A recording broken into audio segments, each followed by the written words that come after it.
조용히 묵상하는 시간이 되시길 바랍니다. 그리고 오늘 하나님께 감사할 한 가지를 마음속으로 고백하십시오. 이 시간이 여러분의 삶에 감사의 전환점이 되기를 기도합니다. 오늘 함께 나눌 이야기를 시작하기 전에 제가 최근에 만난 한 어르신 이야기를 먼저 들려드리고 싶습니다. 그분은 올해 75이 되셨는데 교회를 50년 넘게 다니신 분이었습니다. 그런데 어느 날 저에게 이런 질문을 하셨어요. 목사님, 저는 왜 이렇게 불평이 많을까요? 젊었을 때보다 더 불평이 많아진 것 같아요. 나이가 들수록 감사해야 하는데 말이에요. 그 질문이 제 마음에 오래 남았습니다. 왜 우리는 오래 신앙생활을 하고 많은 것을 경험했음에도 불구하고 여전히 불평하게 되는 걸까요? 그리고 더 중요한 질문은 이것입니다. 어떻게 하면 불평 대신 감사로 살아갈 수 있을까요? 오늘 우리는 민수기 11장 1절부터 6절까지의 말씀을 통해 이 질문에 대한 답을 찾아가려고 합니다. 편안히 앉으셔서 마음을 열고 함께 들어주시기 바랍니다. 첫 번째 이야기 광야에서 시작된 불평. 자, 이제 우리 함께 시간을 거슬러 올라가 봅시다. 지금으로부터 약 3500년 전 이집트를 떠나 광야를 걷고 있는 이스라엘 백성들의 모습을 상상해 보세요. 그들은 엄청난 경험을 했습니다.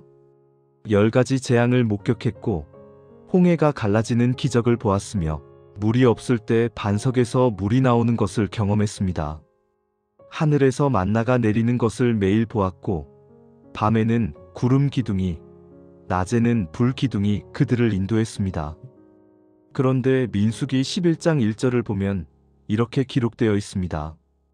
백성이 여호와께 원망함에 여호와께서 들으시고 진노하사 여호와의 불로 그들 중에 붙어서 진영 끝을 사르게 하시매. 놀랍지 않습니까? 그 많은 기적을 경험한 사람들이 다시 원망하기 시작한 것입니다. 여기서 잠깐 우리 자신을 돌아봅시다. 혹시 우리도 비슷하지 않습니까? 김 집사님이라는 분을 예로 들어보겠습니다. 김 집사님은 젊었을 때 사업이 어려워서 정말 힘든 시기를 보내셨습니다. 그때 간절히 기도했고 하나님께서 응답하셔서 어려움을 넘겼습니다. 그 감격을 잊지 않겠다고 다짐했죠. 세월이 흘러 이제 70대가 되셨습니다. 사업도 정리하고 편안한 노후를 보내고 계십니다. 그런데 요즘 김 집사님의 입에서 나오는 말은 무엇일까요? 요즘 물가가 얼마나 오르는지 몰라. 연금으로는 살 수가 없어. 자식들은 명절에도 잘 안 찾아와. 바쁘다고만 하니. 교회도 예전만 못해. 요즘 젊은 사람들은 헌신이 없어. 어쩌면 우리 모두의 모습일 수 있습니다. 하나님께서 응답하셨던 그 수많은 기도의 순간들, 위기를 넘기게 하셨던 그 은혜들을 경험했음에도 우리는 다시 불평하게 됩니다. 왜 그럴까요? 이스라엘 백성들의 이야기를 더 깊이 들여다보면 우리는 그 이유를 발견할 수 있습니다. 두 번째 이야기 불평이 하나님께 미치는 영향. 민수기 11장 1절에서 중요한 표현이 있습니다. 여호와께서 들으시고 진노하사. 하나님께서 들으셨다는 것입니다. 그리고 진노하셨습니다. 이 부분을 읽을 때마다 저는 한 가지 장면을 떠올립니다. 제가 어렸을 때 어머니와의 일입니다. 어머니께서 새벽부터 일어나셔서 온 가족의 아침 식사를 준비하셨습니다. 아버지가 좋아하시는 된장찌개를 끓이시고 저희 남매가 먹을 반찬을 여러 가지 준비하셨죠. 그런데 제가 상을 받자마자 한 말이 무엇이었을까요? 엄마, 또 된장찌개야? 어제도 먹었는데. 그때 어머니의 표정을 잊을 수가 없습니다. 말씀은 안 하셨지만 눈빛에 서운함이 가득했습니다.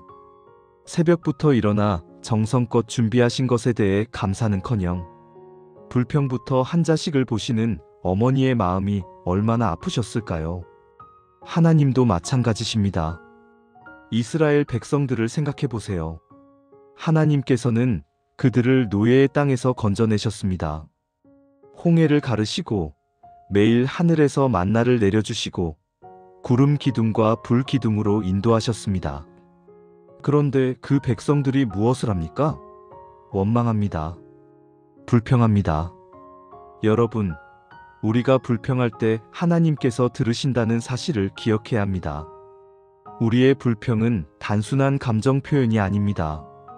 그것은 하나님의 은혜를 잊어버렸다는 신호입니다. 박 권사님이라는 분의 이야기를 들려드리겠습니다. 박 권사님은 몇 년 전 큰 수술을 받으셨습니다. 암 진단을 받으셨는데 초기였고 수술이 잘 되어서 지금은 건강하게 지내고 계십니다. 그때 정말 간절히 기도하셨죠. 하나님, 살려주시면 평생 감사하며 살겠습니다. 그런데 요즘 박 권사님은 무릎이 아프다고 자주 불평하십니다. 무릎이 이렇게 아픈데 어떻게 교회에 나가? 하나님은 왜 이 무릎을 낫게 해주지 않으시나? 여러분, 생각해 보십시오. 박 권사님은 암에서 살아나셨습니다. 그것이 얼마나 큰 은혜입니까? 그런데 무릎이 아프다는 것 때문에 그 큰 은혜를 잊어버리고 불평하고 계십니다. 우리도 그렇지 않습니까? 하나님께서 우리를 위해 행하신 수많은 일들이 있습니다. 그런데 우리는 지금 눈앞의 작은 불편함 때문에 불평합니다. 불평은 단순히 기분 나쁜 말이 아닙니다. 그것은 하나님을 신뢰하지 않는다는 표현입니다. 하나님의 선하심을 의심한다는 신호입니다. 그래서 하나님께서는 불평을 가볍게 여기지 않으셨습니다. 여호와의 불로 그들 중에 붙어서 진영 끝을 사르게 하시매라고 기록되어 있습니다. 이것이 우리에게 주는 교훈은 무엇일까요? 우리의 불평이 하나님께 들린다는 것, 그리고 그것이 하나님을 슬프게 한다는 것입니다. 세 번째 이야기, 과거를 미화하는 불평. 이제 민수기 11장 5절을 함께 봅시다. 이스라엘 백성들이 이렇게 말합니다. 우리가 애굽에 있을 때에는 값없이 생선과 오이와 참외와 부추와 파와 마늘들을 먹은 것이 생각나거늘. 값없이라는 말에 주목해 보십시오. 정말 그들이 애굽에서 값없이 먹었을까요? 천만에요. 그들은 노예였습니다. 하루 종일 벽돌을 만들며 채찍 아래서 고통받았습니다. 아이들이 나일강에 던져지는 것을 보아야 했습니다. 그것이 애굽에서의 삶이었습니다. 그런데 지금 그들은 그 고통은 다 잊어버리고 값없이 생선을 먹었다고 말합니다. 과거를 완전히 왜곡하고 있는 것입니다. 이것이 바로 불평이 하는 일입니다. 불평은 과거를 미화시킵니다. 우리 주변에서도 흔히 볼 수 있는 일입니다. 이 집사님이라는 분이 계십니다. 젊었을 때 직장 생활이 너무 힘들어서 그만두고 싶다고 매일 말씀하셨습니다. 상사한테 혼나고 야근하고 스트레스 받고 정년까지 버티기 정말 힘들었다고 하셨죠. 그런데 퇴직하시고 몇 년이 지난 지금 이 집사님은 이렇게 말씀하십니다. 그때가 좋았지. 매일 출근할 곳이 있고 월급도 꼬박꼬박 들어오고 요즘처럼 할 일 없이 집에만 있는 것보다 훨씬 나았어. 여러분, 이게 무엇입니까? 과거를 미화하는 것입니다. 그때는 그렇게 힘들다고 불평했으면서 지금은 그때가 좋았다고 합니다. 또 다른 예를 들어볼까요? 최 장로님이라는 분이 계십니다. 자녀들이 어렸을 때 정말 힘들어 하셨습니다. 애들 키우느라 한숨도 못 자. 돈도 너무 많이 들고. 언제 다 클까?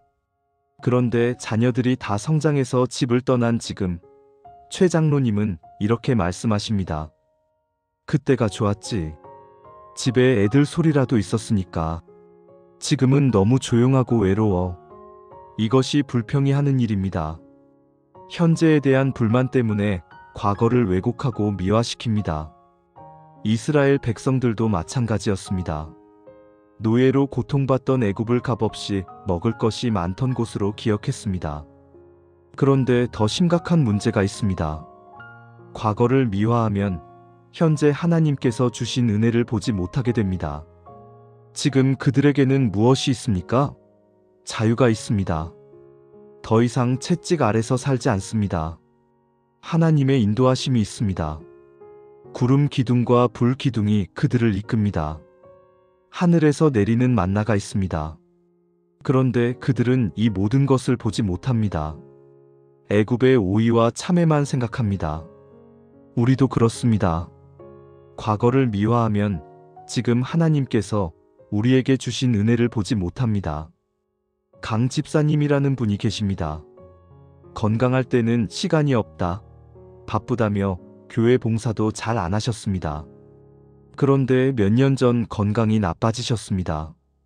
이제는 그때 건강할 때 더 열심히 봉사할 걸 하고 후회하십니다. 하지만 지금도 하나님께서는 은혜를 주고 계십니다. 비록 몸은 예전만 못하지만 기도할 수 있습니다. 젊은 세대를 위해 중보할 수 있습니다. 삶의 경험으로 조언해 줄 수 있습니다. 이것이 지금 강 집사님께 주신 하나님의 은혜입니다. 과거를 미화하지 마십시오. 대신 지금 이 순간 하나님께서 주신 은혜가 무엇인지 찾아보십시오. 네 번째 이야기, 지겨워진 만나.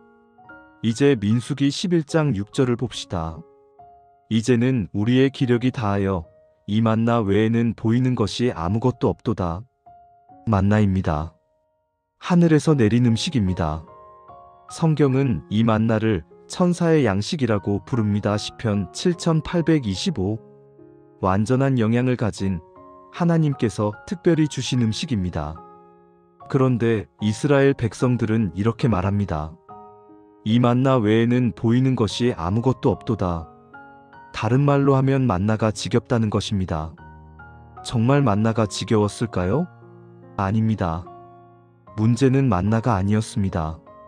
문제는 그들의 마음이었습니다. 감사가 사라진 것입니다. 제가 아는 한 할머니의 이야기를 들려드리겠습니다. 송 권사님이라는 분인데 올해 80이 넘으셨습니다. 자녀들이 효자 효녀입니다. 매주 찾아뵙고 용돈도 드리고 건강 챙기고. 그런데 송 권사님은 자주 이렇게 말씀하십니다. 애들이 와봤자 금방 가. 바쁘다고. 내가 뭐 할 게 있나? 매일 똑같지. 송 권사님의 친구분인 조 권사님은 상황이 다릅니다. 자녀들이 외국에 살아서 1년에 한두 번밖에 못 뵙습니다. 명절에도 혼자 지내십니다. 어느 날 조 권사님이 송 권사님께 이렇게 말씀하셨다고 합니다. 권사님, 얼마나 좋으세요. 매주 자녀들 얼굴을 보시고. 저는 목소리라도 자주 들으면 좋겠어요. 그 말을 듣고 송 권사님이 깨달았다고 합니다. 내가 얼마나 큰 복을 받고 있었는지 몰랐구나. 여러분, 이것이 바로 우리의 모습입니다. 하나님께서 주신 것이 지겨운 것이 아닙니다. 우리의 감사가 사라진 것입니다. 매일 아침 눈을 뜨는 것, 이것이 얼마나 큰 은혜인지 아십니까? 어제 병원에 입원한 환자는 오늘 아침을 맞이하지 못할 수도 있습니다. 그런데 우리는 눈을 떴습니다. 이것이 은혜입니다. 식사를 할 수 있는 것, 이것이 얼마나 큰 은혜인지 아십니까? 요양원에 계신 많은 어르신들은 스스로 식사하지 못합니다. 누군가 떠먹여 주어야 합니다. 그런데 우리는 스스로 먹을 수 있습니다. 이것이 은혜입니다. 걸을 수 있는 것, 말할 수 있는 것, 생각할 수 있는 것, 이 모든 것이 은혜입니다. 하지만 우리는 이것을 당연하게 여깁니다. 이스라엘 백성들이 만나를 당연하게 여긴 것처럼 말입니다. 제가 아는 한 목사님의 간증을 들려드리겠습니다. 그 목사님은 중풍으로 쓰러지셔서 한동안 말을 할 수 없었습니다. 재활 치료를 받으시면서 조금씩 회복되셨는데 처음으로 아멘이라는 한 단어를 말할 수 있게 되었을 때의 감격을 이렇게 표현하셨습니다. 평생 수천 번, 수만 번 아멘했지만 그날의 아멘만큼 진심이었던 적이 없었습니다. 말할 수 있다는 것이 이렇게 큰 은혜인 줄 몰랐습니다. 우리가 가진 것을 잃어봐야 그 가치를 알게 됩니다.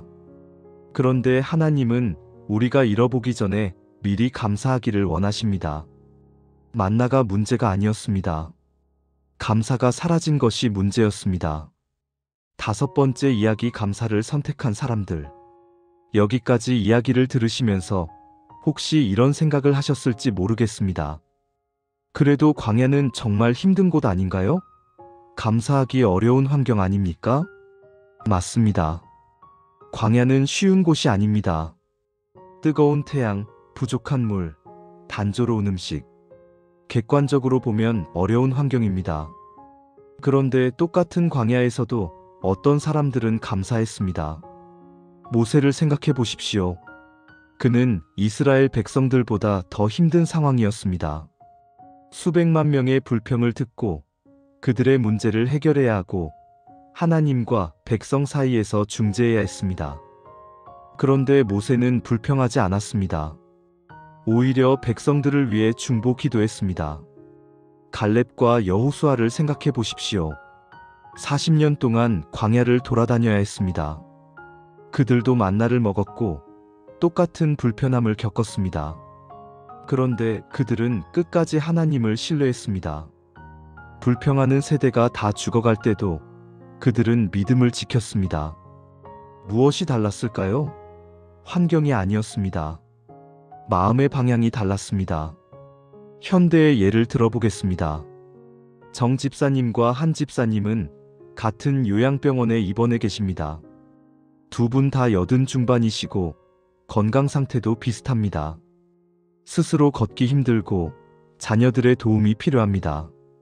정 집사님은 하루 종일 불평하십니다. 왜 나만 이렇게 늙었나? 다른 사람들은 건강한데? 자식들은 왜 자주 안 와? 여기 음식은 맛도 없고. 한 집사님은 다릅니다. 아침에 눈을 뜨면 이렇게 기도하십니다. 하나님, 오늘도 눈을 뜨게 해주셔서 감사합니다. 간호사가 식사를 가져오면 고맙습니다라고 말씀하십니다. 자녀들이 방문하면 바쁜데 와줘서 고맙다고 하십니다. 같은 병원, 같은 나이, 비슷한 건강 상태입니다. 그런데 한 분은 불평 속에서 살고 한 분은 감사 속에서 삽니다. 여러분, 제가 그 두 분을 만나 뵙고 느낀 것이 있습니다. 정 집사님의 병실에 들어가면 분위기가 무겁습니다. 간호사들도 그 병실은 들어가기 싫어합니다. 자녀들도 방문하는 것을 부담스러워합니다. 반면 한 집사님의 병실은 분위기가 다릅니다. 밝습니다. 간호사들이 그 병실에는 자주 들릅니다. 자녀들도 더 자주 찾아옵니다. 감사가 환경을 바꾼 것이 아닙니다. 하지만 감사가 분위기를 바꾸었고, 관계를 바꾸었고, 그분의 삶의 질을 바꾸었습니다. 이것이 중요한 진리입니다. 감사는 환경을 바꾸지 못할 수도 있습니다. 하지만 감사는 우리를 바꿉니다. 그리고 우리가 바뀌면 우리가 보는 세상이 달라집니다. 6번째 이야기 감사의 실천. 그렇다면 구체적으로 어떻게 감사할 수 있을까요? 특히 우리 같은 시니어들이 일상에서 감사를 실천할 수 있는 방법은 무엇일까요? 첫째, 작은 것에서 시작하십시오. 아침에 눈을 뜰 때 하나님, 오늘도 살아있게 해주셔서 감사합니다라고 말해 보십시오. 처음에는 습관적인 말처럼 느껴질 수 있습니다. 하지만 계속하다 보면 그 의미를 깨닫게 됩니다. 식사하실 때 음식 앞에서 정말로 감사하십시오. 이 음식을 먹을 수 있는 치아가 있어서 감사합니다. 삼킬 수 있는 목이 있어서 감사합니다. 소화할 수 있는 위가 있어서 감사합니다. 김 권사님이라는 분이 계십니다. 이분은 매일 아침 거울을 보면서 자신의 몸을 위해 감사 기도를 하신답니다. 누나, 오늘도 볼 수 있게 해줘서 고마워. 귀야, 들을 수 있게 해줘서 고마워. 입아, 말할 수 있게 해줘서 고마워. 처음에는 이상하게 들릴 수 있습니다. 하지만 이분은 이렇게 말씀하셨습니다. 제 몸의 각 부분이 얼마나 소중한지 깨닫게 되었어요. 불평할 것이 없어졌어요. 둘째, 감사일기를 쓰십시오. 매일 밤 자기 전에 오늘 하루 감사한 일 3가지를 적어 보십시오. 처음에는 찾기 어려울 수 있습니다. 하지만 계속하다 보면 하루 종일 감사할 일을 찾게 됩니다. 이 장로님이라는 분이 5년 동안 감사일기를 쓰셨습니다. 그분의 일기를 보면 이런 내용들이 있습니다. 오늘 산책하는데 참새 한 마리가 노래하는 것을 들었다. 감사. 손자가 전화해서 할아버지 사랑해요 했다. 감사. 오늘 별로 아프지 않았다. 감사. 작은 것들입니다. 하지만 이 작은 것들이 쌓여서 이 장로님의 삶을 바꾸었습니다. 셋째, 불평을 감사로 바꾸는 연습을 하십시오. 불평이 입에서 나오려고 할 때 멈추고 생각해 보십시오. 이 상황에서 감사할 것은 무엇인가? 예를 들어 볼까요? 오늘 날씨가 너무 더워서 힘들다를 하지만 더위를 느낄 수 있는 건강한 몸이 있어서 감사하다로 바꾸십시오. 무릎이 아파서 걷기 힘들다를 하지만 아직 걸을 수는 있어서 감사하다로 바꾸십시오. 자식들이 자주 안 찾아온다를 하지만 살아있는 자식이 있어서 감사하다로 바꾸십시오.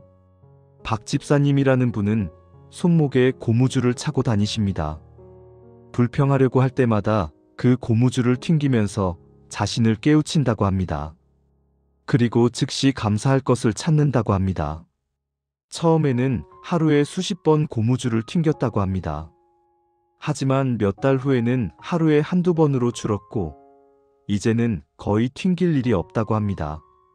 넷째, 다른 사람에게 감사를 표현하십시오. 자녀들에게 전화할 때 불평부터 하지 마십시오. 대신 네가 있어서 엄마 아빠는 감사하다고 말해 보십시오. 교회에서 봉사하시는 분들에게 수고하십니다. 감사합니다라고 말해 보십시오. 간호사, 요양보호사, 식당 직원, 우리를 돌봐주는 모든 분들에게 감사를 표현하십시오.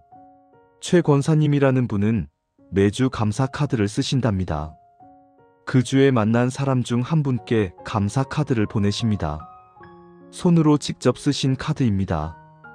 어느 날 교회 청소하시는 분이 최 권사님께 이렇게 말씀하셨다고 합니다. 권사님, 제가 이 일한 지 10년이 넘었는데 감사 카드를 받은 건 처음이에요.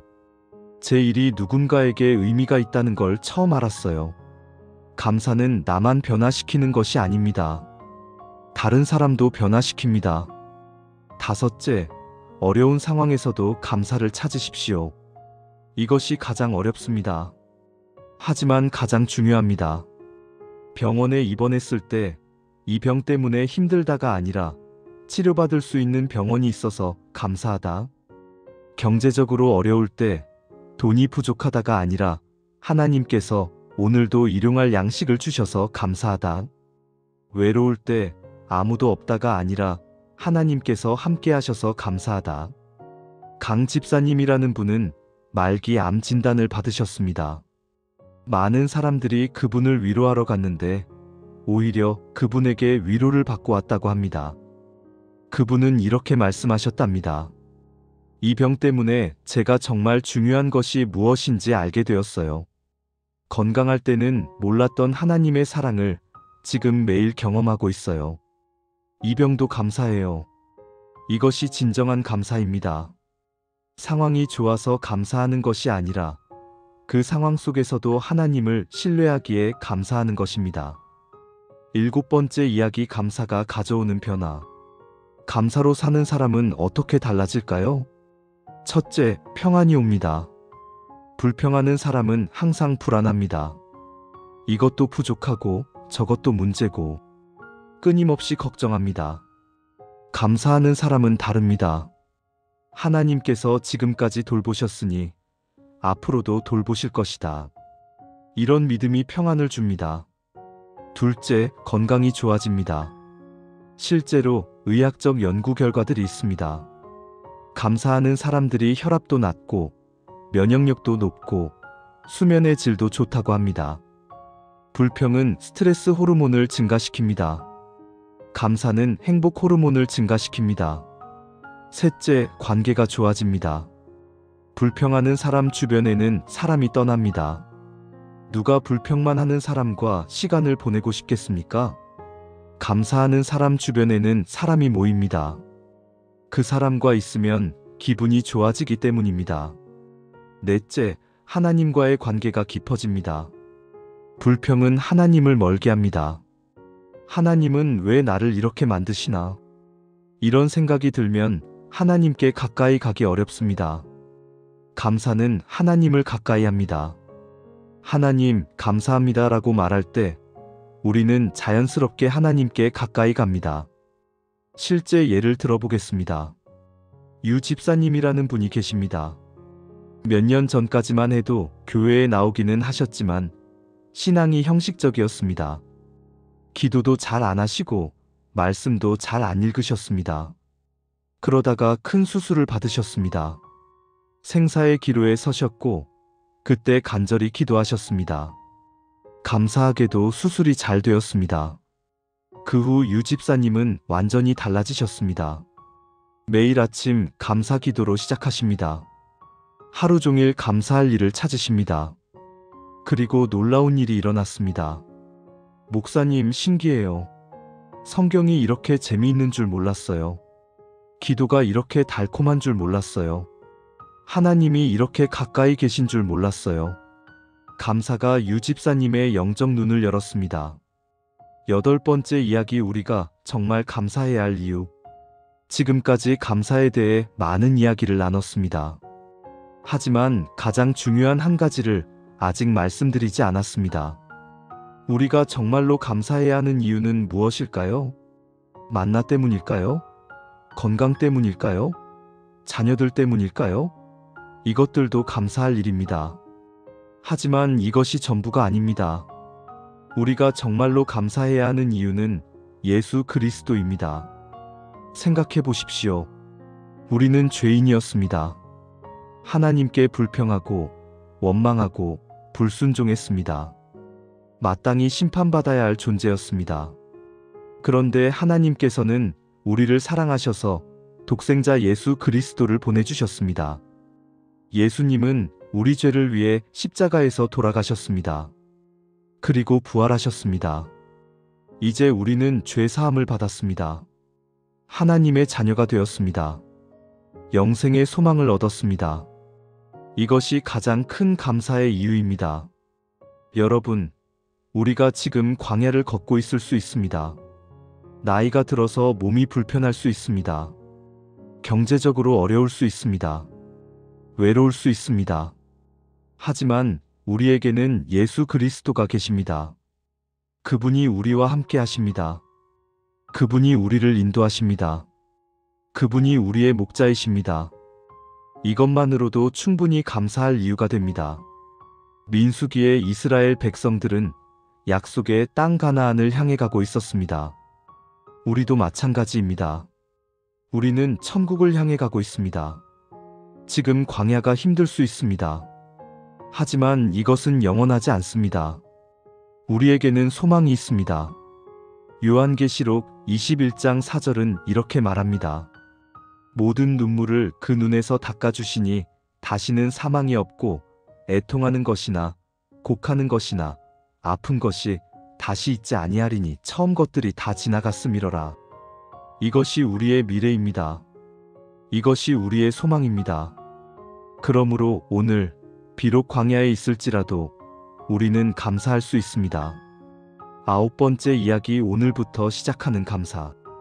이제 오늘의 이야기를 마무리할 시간입니다. 우리는 민수기 11장을 통해 불평이 무엇인지 배웠습니다. 불평이 하나님을 아프게 하고 과거를 왜곡하고 현재의 은혜를 가린다는 것을 배웠습니다. 그리고 감사가 무엇인지도 배웠습니다. 감사는 우리를 변화시키고 우리의 시각을 바꾸고 우리의 삶을 풍성하게 한다는 것을 배웠습니다. 이제 질문은 하나입니다. 그래서 어떻게 할 것인가? 오늘부터 시작하십시오. 지금 이 순간부터 시작하십시오. 눈을 감고 생각해 보십시오. 오늘 하나님께서 나에게 주신 것은 무엇입니까? 아침에 눈을 뜬 것, 숨을 쉴 수 있는 것, 이 말씀을 들을 수 있는 것. 이 모든 것이 하나님의 은혜입니다. 지금 이 자리에서 하나님께 감사하십시오. 소리내어 말해 보십시오. 하나님, 감사합니다. 그리고 오늘 집에 돌아가서 한 가지를 실천해 보십시오. 감사일기를 시작하십시오.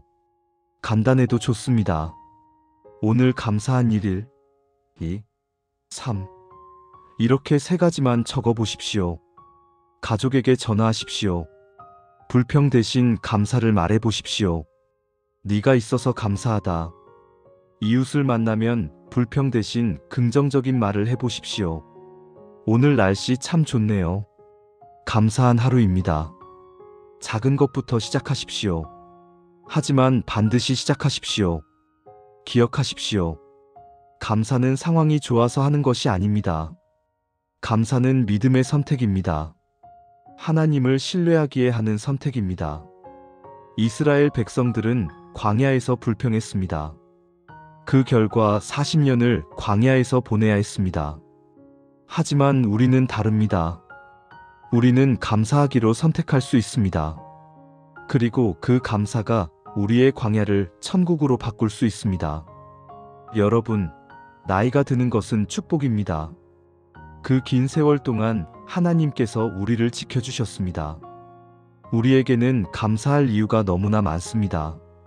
젊은 사람들에게 감사하는 법을 가르쳐 줄 수 있는 것도 우리의 특권입니다. 우리의 감사가 다음 세대에게 유산이 될 수 있습니다.